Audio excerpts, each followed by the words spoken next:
So we had the idea, can we take some of these NASA-type ideas and apply them to our carbon problem here on Earth? Could we cultivate these NASA-type microbes in order to make valuable products here on Earth? And we started a company to do it.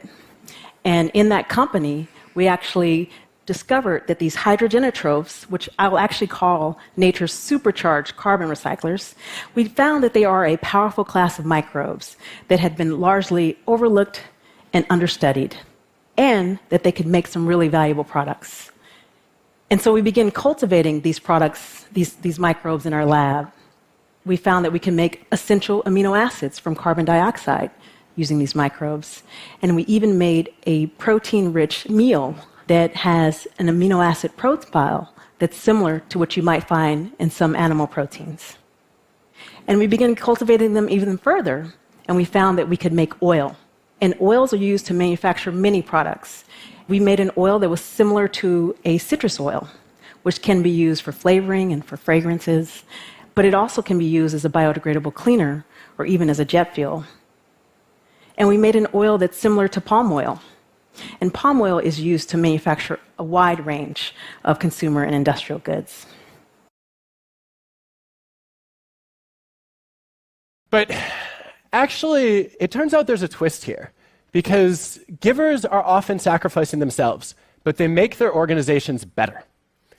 We have a huge body of evidence, many studies, looking at the frequency of giving behavior that exists in a team or an organization.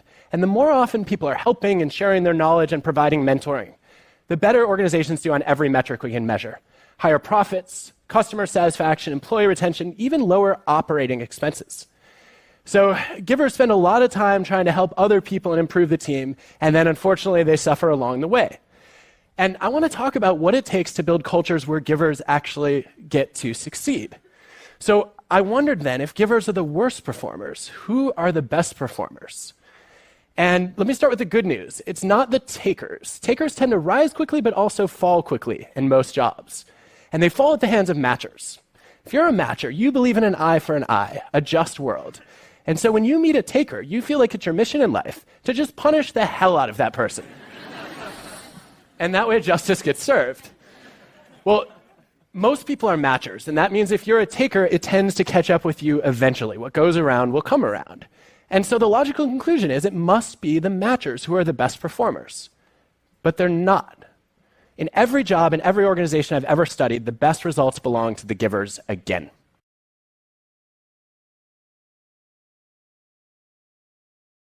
Evidence shows that a simple view of nature can radically improve health outcomes. So why couldn't we design a hospital where every patient had a window with a view? Simple, site-specific designs can make a hospital that heals. Designing it is one thing, getting it built, we learned, is quite another. We worked with Bruce Nizet, a brilliant engineer, and he thought about construction differently than I had been taught in school. When we had to excavate this enormous hilltop, and a bulldozer was expensive and hard to get to site, Bruce suggested doing it by hand, using a method in Rwanda called Ubudehe, which means community works for the community. Hundreds of people came with shovels and hoes, and we excavated that hill in half the time and half the cost of that bulldozer. Instead of importing furniture, Bruce started a guild, and he brought in master carpenters to train others on how to make furniture by hand. And on this job site, 15 years after the Rwandan genocide, Bruce insisted that we bring on labor from all backgrounds and that half of them be women. Bruce was using the process of building to heal, not just for those who were sick, but for the entire community as a whole. We call this the locally fabricated way of building, or LoFab, and it has 4 pillars. Hire locally, source regionally, train where you can, and most importantly, think about every design decision as an opportunity to invest in the dignity of the places and where you serve. Think of it like the local food movement, but for architecture. And we're convinced that this way of building can be replicated across the world and change the way that we talk about and evaluate architecture.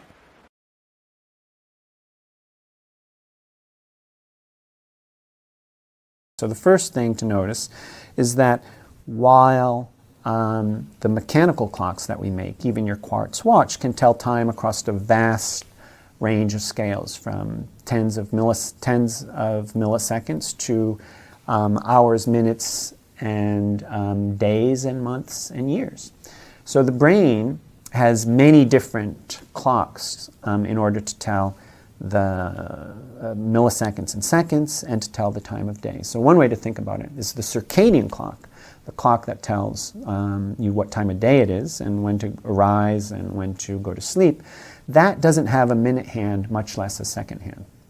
In contrast, the clock that tells you, the timing device in your brain that tells you, this red light's taking a bit too long to turn, this traffic light's taking a bit long to turn, or I think the waiter forgot my coffee. That clock doesn't have an hour hand, much less a number of days that have gone by. So the brain has different areas, different mechanisms in order to tell time. We don't fully understand how the brain tells you what the tempo of a song is or when the red light is going to change. But it doesn't seem to have to do with any oscillator counter mechanism. It seems to do with neural dynamics, which is the fact that patterns of neurons are coupled to each other, neurons are connected to each other, and when you activate some neurons, that group of neurons can activate another group of neurons, which can activate another group of neurons, so you can have these evolving patterns of neural activity.